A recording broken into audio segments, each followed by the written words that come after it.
વાવણીના હાથીએ આમાં રાતું. હાય મિત્રો, કેમ છો? મજામાં? ઓકે, આપ બધા મજામાં જશો તો બધાને રામ રામ ને સીતારામ, જય શ્રી કૃષ્ણ. સ્વાગત છે તમારું નવા બ્લોગમાં. જય માતાજી. માતાજી તમને હખિયા રાખે તો ખુશ રહો, સ્વસ્થ રહો ને એકદમ મસ્ત રહો. ચેનલમાં નવા હોય તો લાઈક કરો, શેર કરો ને સબસ્ક્રાઈબ કરો. થોડો સપોર્ટ કરો. તો આપણે થોડોક ધોરીઓ બાકી છે આ સાઈડનો કરવાનો, એ કરી લઈએ ને પછી એમાં પાણી ચાલુ થાય. પાણી ચાલુ કરે ને પછી વાવીશું. અહીંથી પાછો ધોરીઓ કરવાનો, આપણે ધોરી ગઈ આ બધું કહેવાનું ત્યાંથી આ સુધી એટલે પછી ધોરીઓ માથું પાછું પાણી આપણે નહીં આ પસવાડાની ક્યાં લઈ જવું જોઈએ.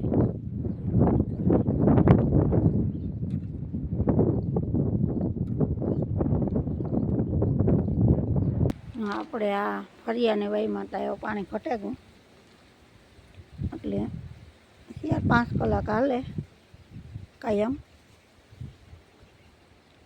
એટલે પાણી ઓછું પડે ગયું ને ઓલી વાયમાં આપણી હવે પાણી ઘટે ગયું એટલે એમાંય ઓછું આવે.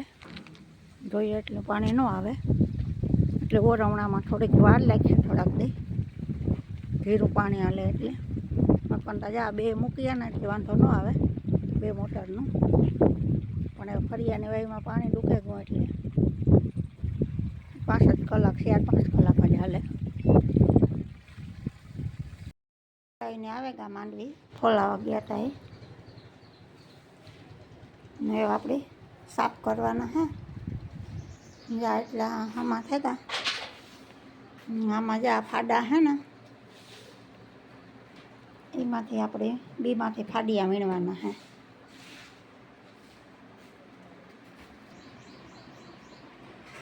સાફ કરી નાખીએ. શેર ત્યાં જવું ઉપર પડી.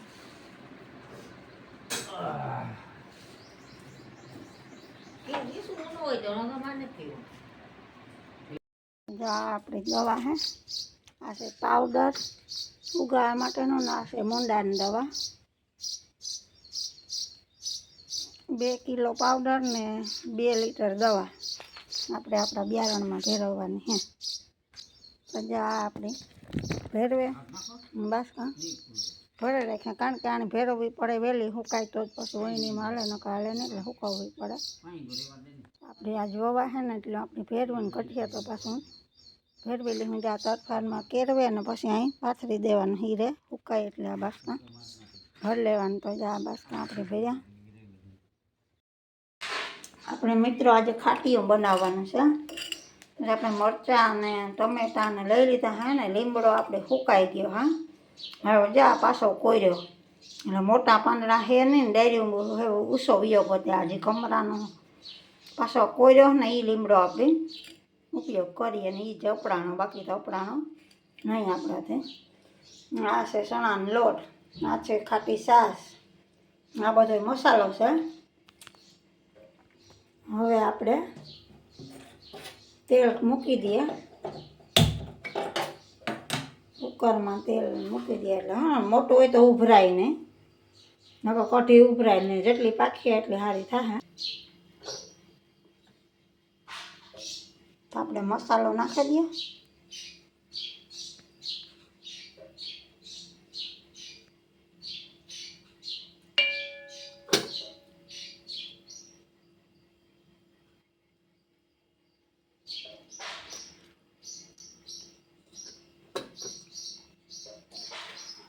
હળદર ધાણા જીરું નખાઈ ગયું. હવે નાખીએ આપણે મીઠું, કારણ કે આપણે ખારું વધારે ખાઈએ એટલે થોડુંક વધારે નાખવું પડે.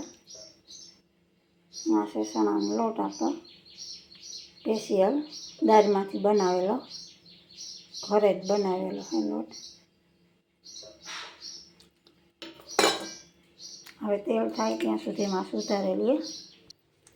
તો આપણે આ લીધી છે મેથી, કારણ કે આપણી કઢીમાં મેથી નાખીએ, બીજા તો કંઈ મેથી નથી નાખતા શાકમાં બીજા કંઈમાં. રાઈ,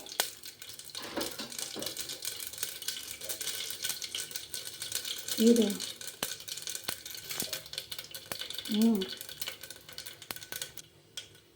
હવે આપણે નાખીએ લીમડો.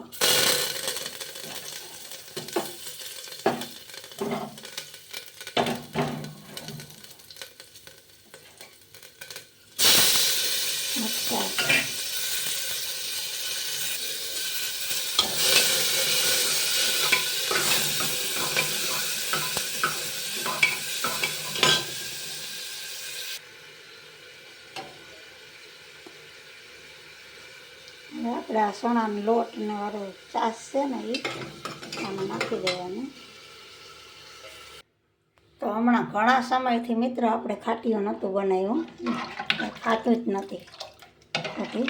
આજ તો મન થયું કે આપણે ખાટીયું બનાવીએ, એટલા સરસ તાકાતવાળું. અને હજી આને હવે આપણે છે ને 20 થી 25 મિનિટ સુધી આને સોડાવ્યું. આ છે એટલી આને અડધી થઈ જાય ને ત્યાં સુધી આપણે અહીંયા ગેસ ઉપર રાખ્યું એટલે તાકાતવાળી કઢી બને ને ખાવાની બહુ મજા આવે. ખાટીયું સુપર બને આપણું. કારણ કે આને હલાવવી પડી છે 20 મિનિટ ઠાવતી, નકર તો ઉભરાઈ જાય.